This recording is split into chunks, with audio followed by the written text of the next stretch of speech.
a cool dude. A light-hearted name for what amounts to a thermal vampire.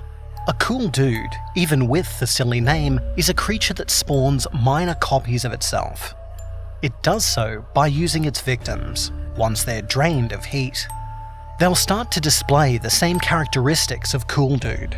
Their skin will pale from their natural, healthy tone to a bluish white. Muscle fibers will degrade and the flesh will become taut across the body. Finally, the whole body will stretch out. Arms and limbs will lengthen and thin until the weaker cool dude is a match for the one who attacked it. A creature that averages 7 feet tall. At first it'll be much weaker, but as time goes on and it absorbs more and more heat, the ability to absorb heat will increase as well. In response, the body will grow weaker and the new creature will get much slower. Its ability to steal heat notwithstanding, the cool dude is not a strong creature. The theft weakens its prey, allowing it to overcome them quickly. When it senses a person's heat, it will slowly but inexorably close in on them. As it grows closer, the transfer of heat increases. Hypothermia can set in fast as the body shuts down from sheer lack of warmth. It's best to run once an unnatural drop in temperature is felt. Moving something like a shambler zombie, the cool dude is very slow and stumbling. It lacks a human being's intelligence and even a predator's hunting instinct. Nor has it ever been observed sleeping, eating, or producing waste. Once the victim has lost enough heat to incapacitate them, they will stop moving and ultimately freeze. Then the transformation will take place, occurring with relative speed, until there are 2 cool dudes stumbling around, lowering ambient temperatures. Without heat or feeding, the creature will ultimately freeze over and turn completely to ice. Afterwards, any swift impact will shatter that ice. Melting will also work. The body, once frozen, will turn completely to liquid once thawed. For all of its desire to feed on heat, fire is actually a very bad matchup for the cool dude. It will be drawn to the flames, but those flames will make its body melt like snow or ice. It was named Cool Dude because the first people to discover the creature in the deeper parts of Alaska were a bunch of pre-teens coming home from their last day of school and starting winter break. The kids thought it was just a weird snowman until it started stumbling after them, thinking they found a magic creature like a certain Christmas mascot, the one with a stovepipe hat and a carrot nose. The children didn't want to tell their parents about their new friend for fear of them hunting it or damaging it. So they led it to an abandoned ranger station that was in the frozen tundra bordering their homes.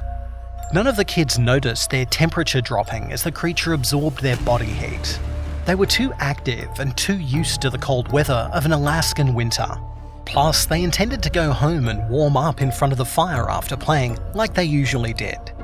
If their parents noticed the kids being a little more worn out after playing outside all afternoon, they didn't complain. Anything that made their hyperactive children sleep at night was a good thing. So days passed and the kids would go to the ranger station every day to play with their new friend. They wondered why it was slow and why the only game it ever wanted to play was hide and seek or tag. But they did have fun.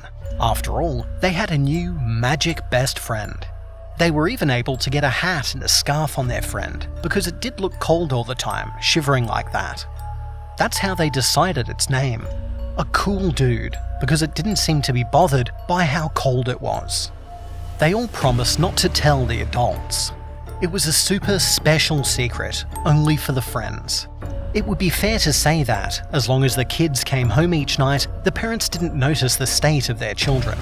That they came home each night a little colder and a little more tired.